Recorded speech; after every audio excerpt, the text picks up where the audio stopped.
ലാഭം ദൈത്യാനം പരമം ഗുരും സർവശാസ്ത്രപ്രവക്താരം ഭാർഗവം പ്രണമാമ്യഹം. സർവശാസ്ത്രപ്രവക്താരം ഭാർഗവം അഹം പ്രണാമി. എല്ലാ ശാസ്ത്രങ്ങളെയും വിശേഷിച്ച് പ്രതിപാദിക്കാൻ കഴിവുള്ള ആ ആചാര്യനെ, അസുരാചാര്യനെ, ശുക്രാചാര്യനെ ഞാൻ നമസ്കരിക്കുന്നു. വ്യാഴവും ശുക്രനും രണ്ട് ഗുരുക്കന്മാരാണ്. വ്യാഴം ദേവഗുരു, ശുക്രൻ അസുരഗുരു. സാത്വികമായ പ്രവർത്തനത്തിലൂടെ മാത്രം നയിക്കുന്ന ഗ്രഹമാകുന്നു വ്യാഴം. ശുക്രനാകട്ടെ അസാൻമാർഗികതയെല്ലാം ഉണ്ടാകാം. കാരണം അസുരന്മാരുടെ ദേവനാണ്. അവിടെ മദ്യമുണ്ടാകാം, സ്ത്രീ ഉണ്ടാകാം, വ്യഭിചാരമുണ്ടാകാം, നൃത്യങ്ങളുണ്ടാകാം, പാട്ടുകളുണ്ടാകാം. ആളുകളെ ചതിച്ച് എങ്ങനെയും കാര്യങ്ങൾ നേടുന്ന അസുരന്മാരുടെ വിഭാഗത്തിൽപ്പെടുന്നവരുടെ ദേവനാണ് ശുക്രൻ. ഇതാണ് വ്യാഴവും ശുക്രനും തമ്മിലുള്ള വ്യത്യാസം. അങ്ങേയറ്റം പണ്ഡിതനാണ് ശുക്രൻ. വ്യാഴത്തെക്കാളും പല രീതിയിലും പാണ്ഡിത്യം ശുക്രനുണ്ട്. പക്ഷേ വ്യാഴം ആധ്യാത്മികമായ തലത്തിലും ശുക്രൻ ഭൗതിക തലത്തിലുമാണ് എന്ന വ്യത്യാസം മാത്രമേ ഇവിടെ ഉള്ളൂ. നാം ഇപ്പോൾ ചർച്ച ചെയ്യുന്ന വിഷയം ശുക്രൻ സ്വന്തം ക്ഷേത്രത്തിലേക്ക്, തുലാം രാശിയിലേക്ക് വരികയാണ്. കഴിഞ്ഞ ഏതാനും ദിനങ്ങളായി ശുക്രൻ അതിനീചത്തിലായിരുന്നു. തൻ്റെ കന്നിരാശിയിൽ വളരെയധികം ബുദ്ധിമുട്ടുകൾ എൻ്റെ പ്രിയപ്പെട്ട പ്രേക്ഷകർക്ക് ഉണ്ടായിട്ടുണ്ടാകും. സാമ്പത്തികമായാലും സ്നേഹിച്ചവരിൽ നിന്നുള്ള വഞ്ചനയും എല്ലാ പ്രകാരത്തിലുള്ള ചതിയിലും പെട്ടുപോവുക. സ്ത്രീ വിഷയത്തിലായാലും, വാഹന വിഷയത്തിലായാലും, ആഭരണ വിഷയത്തിലായാലും, ഭൗതിക സുഖവുമായി ബന്ധപ്പെടുന്ന എല്ലാ വിഷയത്തിലായാലും തനിക്ക് വലിയ കഷ്ടനഷ്ടങ്ങളും മാനസിക പ്രയാസങ്ങളും ഉണ്ടാവുക. പ്രിയപ്പെട്ടവർ പിരിഞ്ഞു പോവുക. അതിൽ നിന്നും തുലം വിഭിന്നമായി ശുക്രനിത സ്വന്തം ക്ഷേത്രത്തിലേക്ക് വരികയാണ്. ശുക്രനെ കൊണ്ട് നമുക്ക് എന്തൊക്കെ ചിന്തിക്കണം? അബല ഭോഗയാനാനി ശുക്ര. അബല സ്ത്രീയാണ്, ബലമില്ലാത്തവൾ. നാസ്തി ബലം യസ്യാഹസ അബല. ബലമില്ലാത്തവളാണ് സ്ത്രീ. അത് സ്ത്രീയാകാം, ഭാര്യയാകാം, കാമുകിയാകാം, എല്ലാവരുമാകാം. ഭോഗയാനാനി ഭോഗങ്ങൾ, ഭോഗോപഭോഗ്യമായ എല്ലാ വസ്തുക്കളും. അത് ആഡംബരങ്ങളാകാം, സുഖഭോഗങ്ങളാകാം, വാഹനങ്ങളാകാം, സുഹൃത്തുക്കളാകാം, സ്ത്രീയാകാം, മദ്യപാനമാകാം. ഇതൊക്കെയാകാം. വാങ്ങലും കൊടുക്കലും കച്ചവടത്തിലും വളരെ സമർത്ഥനാണ് ശുക്രൻ. ഏറ്റവും നല്ല ഗാംബ്ലറാണ് ശുക്രൻ. അപ്രകാരം തന്നെ യാനാനി, ലോകത്തിലെ എല്ലാ വാഹനങ്ങളും ചിന്തിക്കുന്നത് ശുക്രനെ കൊണ്ടാണ്. വാഹനങ്ങളുടെ കാരകത്വം ശുക്രനാണ്. അത് ചരരാശിയിലാണെങ്കിൽ നമുക്ക് സഞ്ചരിക്കുന്ന വാഹനങ്ങളെ ചിന്തിക്കാം. അത് ജലരാശിയിലാണെങ്കിൽ നമുക്ക് കപ്പൽ, ഉരു, തോണി മുതലായവ സമുദ്രബന്ധനവുമായി ബന്ധപ്പെട്ട് കിടക്കുന്ന എല്ലാം ചിന്തിക്കാം. വലിയ മത്സ്യബന്ധന ബോട്ടുകളെപ്പറ്റി നമുക്ക് ചിന്തിക്കാം. ആഡംബര നൗകകളെപ്പറ്റി നമുക്ക് ചിന്തിക്കാം. ടൈറ്റാനിക് പോലുള്ള മറ്റുള്ളവർക്ക് വിഭാവനം ചെയ്യാൻ പറ്റാത്ത ജലഗതാഗത വാഹനങ്ങളെല്ലാം തന്നെ ശുക്രനാണ്. മറിച്ച് ചരരാശിയിലാണെങ്കിൽ KSRTC മുതൽ എല്ലാ വാഹനങ്ങളും നമുക്ക് ചിന്തിക്കാം. ബസ്, യാനങ്ങൾ നമുക്ക് ചിന്തിക്കാം. യാനം എന്നാൽ വാഹനം എന്നാണ് അർത്ഥം. അധികവും ജലയാനവുമായിട്ട് ബന്ധപ്പെടുമ്പോഴാണ് നാം യാനത്തിന് കൂടുതൽ പ്രാമുഖ്യം നൽകുന്നത്.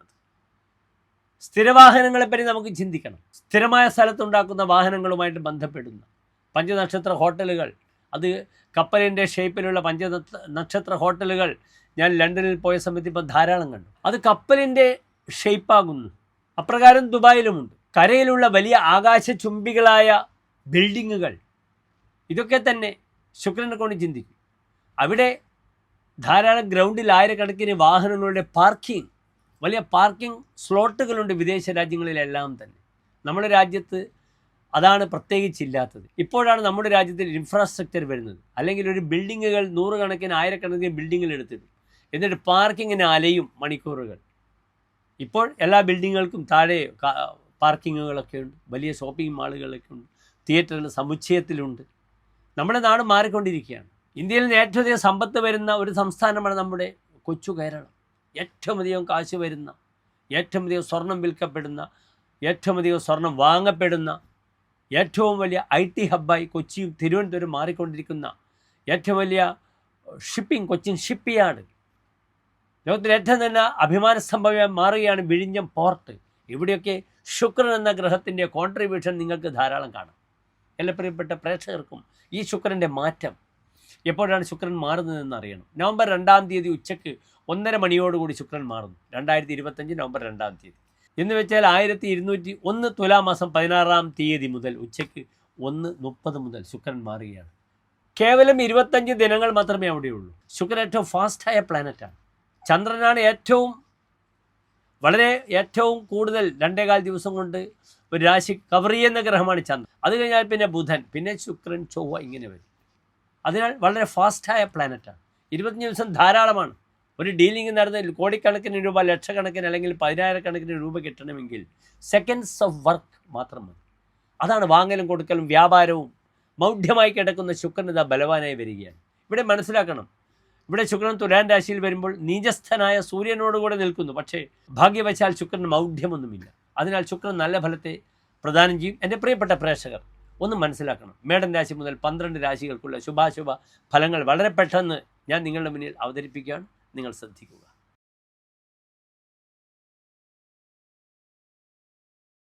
മൂലം, പുരാടം, ഉത്രാടം നക്ഷത്രത്തിൻ്റെ ആദ്യത്തെ 15 നാഴിക വരുന്ന 2 നക്ഷത്ര സമൂഹം. ഇവിടെ ധനുരാശിക്കാർക്ക് ശുക്രൻ സ്വന്തം ക്ഷേത്രത്തിൽ 11ാം ഭാവത്തിൽ നിൽക്കുന്നു.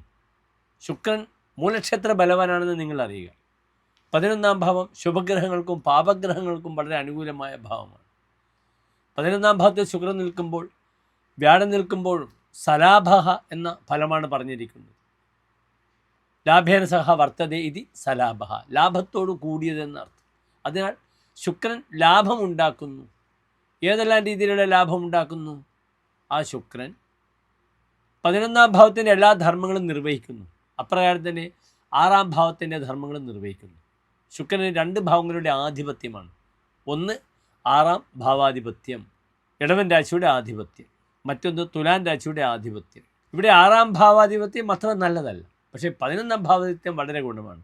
അത് 45 ഡിഗ്രി ബലമുള്ള ശുക്രനാണെന്ന് നിങ്ങൾ അറിയുക. എന്താണ് 11ാം ഭാവം? സർവാഭീഷ്ടാഗമ, താൻ ആഗ്രഹിച്ച കാര്യങ്ങളൊക്കെ നേടുക. ജ്യേഷ്ഠഭ്രാത, തൻ്റെ ജ്യേഷ്ഠ സഹോദരങ്ങൾ. ജാതാ നിജാത്മജാഹ, തൻ്റെ മക്കളുടെ മക്കൾ. വാമകർണഹ, തൻ്റെ ഇടത്തെ ചെവി. അർത്ഥലാഭ, തനിക്ക് ഏത് രീതിയിലുള്ള ധനലാഭങ്ങൾ ഉണ്ടാകാം. ഇതൊക്കെ 11ാം ഭാവം കൊണ്ട് ചിന്തിക്കണം. ഇതൊക്കെയാണ് ചിന്ത ഹി ഏകാദശേന തേ, ഇതൊക്കെയാണ് 11ാം ഭാവം കൊണ്ട് ചിന്തിക്കേണ്ടത്. അതിനാൽ ശുക്രൻ നിറഞ്ഞ ഭാഗ്യത്തെ പ്രദാനം ചെയ്യും. ലാഭാധിപനായ ഗ്രഹം ലാഭസ്ഥാനത്ത് നിൽക്കുന്നു. ഏതെല്ലാം ഭാഗ്യങ്ങൾ പ്രദാനം ചെയ്യും? ശുക്രൻ 5ാം ഭാവത്തിലേക്ക് നോക്കുന്നുണ്ട്. 5ാം ഭാവം സന്താന വിഷയമാണ്. അതിനാൽ സന്താന ശ്രേയസ്സിന് വളരെ അനുകൂലമായ സമയമാണ് ധനുരാശിക്കാർ. ഈ ഒരു സമയം സന്താന വിഷയങ്ങൾ, IVF മുതലായ ചികിത്സകൾക്കൊക്കെ തന്നെ, ആഗ്രഹിക്കുന്നവർക്കൊക്കെ തന്നെ വളരെ അനുകൂലമായ സമയമാകുന്നു ഈ ഒരു സമയം. പിന്നീട് വളരെ പ്രായമുള്ള ദമ്പതികൾക്ക്, മുത്തച്ഛനും മുത്തശ്ശിക്കുമൊക്കെ തൻ്റെ മക്കൾക്ക് മക്കളില്ല, അവർക്കൊരു കുഞ്ഞിക്കാല് കാണാൻ, അവർക്കൊരു സന്താനങ്ങളുണ്ടാൻ ആഗ്രഹിക്കുന്നുണ്ടെങ്കിൽ അതിനും ഈ സമയം വളരെ അനുകൂലമാണ്. നിർബന്ധമായും എല്ലാ വെള്ളിയാഴ്ചകളും നാളികേരം അടിക്കുക ഗണപതിക്ക്. എല്ലാ വിഘ്നങ്ങളും തീരട്ടെ. നാളികേരം അടിക്കുമ്പോൾ പ്രാർത്ഥിക്കണം, ഓം ഗം ഗണപതയെ നമഃ. മന്ത്രത്തിലൂടെ മനനം ചെയ്യുന്നതാണ് മന്ത്രം. അതിനാൽ അത് മനസ്സുകൊണ്ട് ഉരുവിടുമ്പോൾ ആ മൂലമന്ത്രം ഓം ഗം ഗണപതയെ നമഃ എന്ന ആ മന്ത്രം ഉരുവിടുമ്പോൾ അതിൻ്റേതായ ഒരു ആത്മീയമായ ശക്തി, പ്രഭാവം ജപിക്കുന്ന വ്യക്തിക്ക് വന്നു ചേരുന്നതാണെന്ന് അറിയുക. വളരെ നല്ല അനുകൂലമായ ഫലമാണ്. മറ്റ് ബുദ്ധിമുട്ടുകളൊന്നുമില്ല. രോഗാധിപനാകയാൽ തുലാൻ രാശി വായുരാശി ആകയാലും സൂര്യനോടുകൂടി യോഗം ചെയ്ത് നിൽക്കുകയാലും ചെവി സംബന്ധിച്ച രോഗങ്ങളെ ശ്രദ്ധിക്കണം. ശ്രവണ സംബന്ധമായ ബുദ്ധിമുട്ടുകൾ എന്തായാലും വരുന്ന സമയമായിരിക്കാം. അതിനെ ശ്രദ്ധിക്കുക. വലിയ ശബ്ദങ്ങൾ അല്ലെങ്കിൽ പടക്കം പൊട്ടുന്ന വലിയ ശബ്ദങ്ങളൊക്കെ കേൾക്കുമ്പോൾ ചെവി പെട്ടെന്ന് അടഞ്ഞു പോവുക. ചെവിക്കുണ്ടാകുന്ന ബുദ്ധിമുട്ടുകളൊക്കെ ധനുരാശിക്കാർ ശ്രദ്ധിക്കേണ്ടതാണ്. എല്ലാ പ്രിയപ്പെട്ട ധനുരാശിക്കാർക്കും ശുക്രൻ്റെ ചാരവശാലുള്ള മാറ്റം വളരെ അനുകൂലമായി ഭവിക്കട്ടെ എന്ന് പ്രാർത്ഥിക്കുന്നു. നന്ദി, നമസ്തേ.